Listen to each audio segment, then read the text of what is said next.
প্রতিরোধের জন্য দেশবাসীকে প্রস্তুত থাকতে হবে ইনশাআল্লাহ। বিশেষ করে যে যুবকরা বুক চিতিয়ে রক্ত দিয়ে জীবন দিয়ে আমাদের কাছে বাংলাদেশকে আমানত রেখে গিয়েছে, আমরা সেই রক্তের সাথে কাউকে বেইমানি করতে দেব না ইনশাআল্লাহ।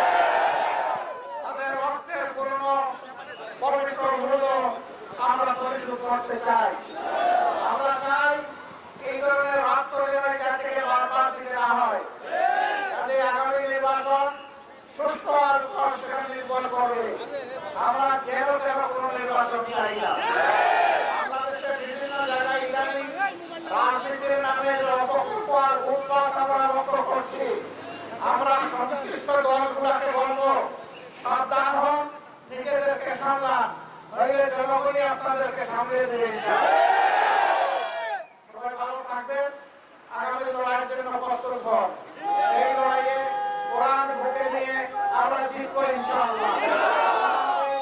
বাংলাদেশ জিন্দাবাদ, বাংলাদেশ জামাত ইসলামী জিন্দাবাদ। আসসালামু আলাইকুম।